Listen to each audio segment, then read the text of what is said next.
When I got the flu, my family locked me in a room so I wouldn't infect my sister's kids. Then they left for a party, saying, "Have fun being alone." When they returned, there was a note on the table, "Hope you had fun without me." Part 3. I didn't go to work Monday, even though I was feeling better. I figured I should take one more day to make sure I wasn't contagious. Plus, it gave me time to look at those apartments I'd called about. The first one was okay but kind of dark. The second one had this weird smell I couldn't identify. But the third one, the studio for 900. It was perfect, clean, bright, good neighborhood, and the landlord seemed nice.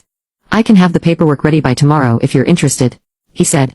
"I'm very interested," I told him. By Tuesday evening, I was feeling almost back to normal, still wearing the mask around the house just to be safe, but my energy was coming back. I was actually thinking about going to work Wednesday when Mom and Dad started getting ready to go somewhere. "Where are you guys headed?" I asked, coming downstairs for the first time in days. "Oh, Claire got promoted at work," Mom said, putting on her good earrings. "We're all going out to celebrate at that fancy steakhouse downtown." "That's great news about Claire," I said. "Congrats to her." Dad was putting on his dress shoes. "Yeah, she's moving up to senior manager. Big pay raise too." I felt a little pang of hurt that no one had mentioned this to me earlier, but whatever. "Well, have fun tonight."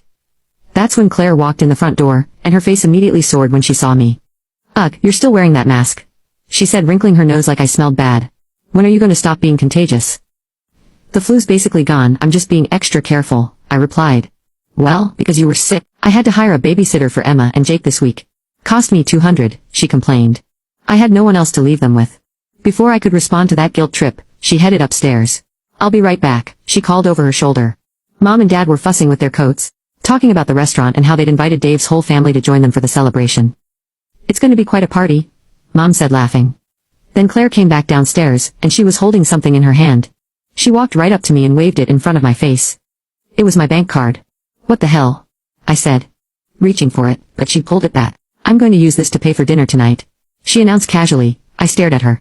"Excuse me, that's my card. You took it from my purse." "Relax," Claire said, rolling her eyes.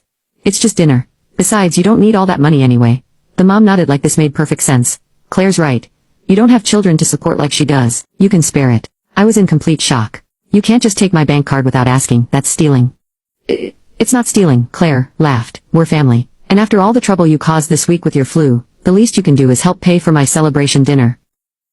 "The trouble I caused," I said. "I got sick. That's not something I did on purpose."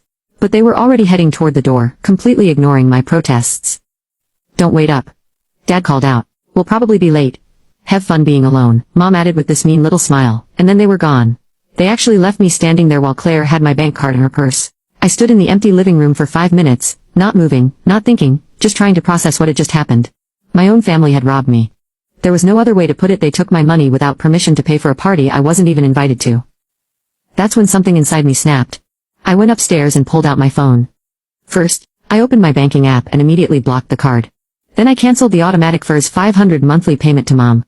If they wanted to steal from me, they could figure out their own mortgage payments. Next, I grabbed my 2 suitcases from the closet and started packing. I didn't have much stuff, mostly clothes, some books, my laptop, and a few personal things. Everything fit easily. I loaded the suitcases into my car, along with the leftover flu medicine and some snacks. Then I came back inside and sat down at the kitchen table with a piece of paper. "I'm leaving," I wrote. "I won't be living here anymore, and I won't be paying for the mortgage either. Hope you had fun at dinner without me." I left the note on the kitchen counter where they'd definitely see it, grabbed my keys, and walked out the front door. The nearest hotel was too expensive for a long stay, but I found a decent hostel about 20 minutes away. They had private rooms available, and the guy at the front desk was really nice. "Just need something for a few days while I figure out my next move," I told him.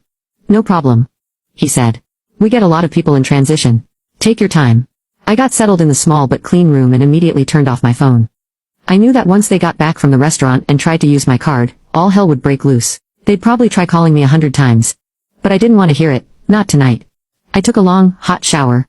The first one I'd enjoyed in days without worrying about getting anyone sick. Then I ordered Chinese takeout and ate it while watching Netflix on my laptop. For the first time in months, maybe years, I felt something I hadn't felt in forever: peace.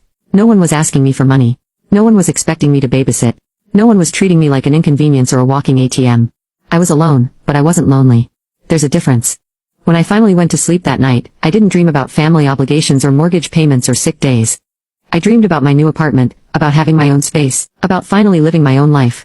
The next morning I woke up feeling completely healthy for the first time in a week. No more flu symptoms, no more aches and pains. I turned on my phone and holy crap, 47 missed calls and about 1 million text messages. Most of them were from Mom, starting around 11 p.m. the night before.